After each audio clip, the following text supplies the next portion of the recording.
It was the year 2011, and Nintendo released their newest electronic called the Nintendo 3DS. It was a bit more powerful than its predecessor, the Nintendo DS, because of one main thing, and that was its inclusion of a 3D effect. You see, back in the year 2001, the Nintendo GameCube was going to have a 3D functionality, and it was actually going to display cool 3D images. But since the cost of LCD screens at the time were high, it never made it. Such a shame though.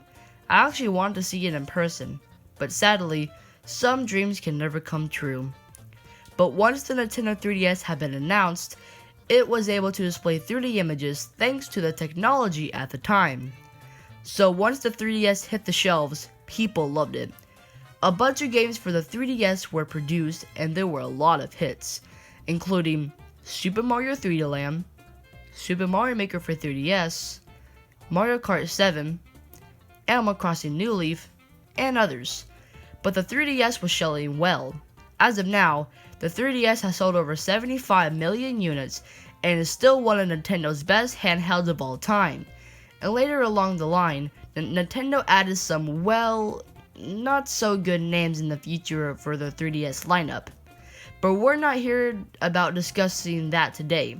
Today, we're talking about the Wii U. So, around 2011 or 2012, Nintendo wanted to make their next game console. So I guess I figured that they just get the Wii U name and just add a U to the end. But Nintendo didn't know how bad the Wii U would sell until later on.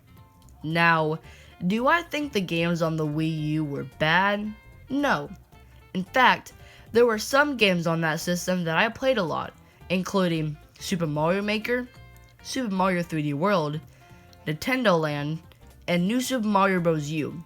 But that doesn't change the fact that the sales for the console were less than stellar. Just take a look at these charts and compare them to the 3DS's sales. Pretty sad, I must say. But now you're wondering, why did the Wii U fail? And why did it have low units? Well, the reason is because the marketing is to blame. And I can't tell you how many times I saw Wii U ads some time ago. It was awful. And the target audience was kids? Now, listen, I'm a kid myself, don't get me wrong.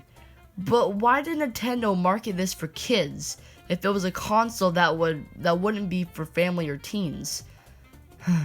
Well, at least the Nintendo Switch had better ads and the right audience, you know?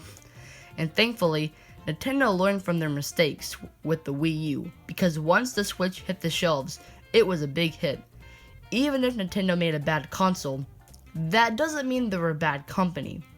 Every company is going to have a mistake or flaw eventually, but they learn from their mistakes sooner or later. And overall, Nintendo really did do themselves right.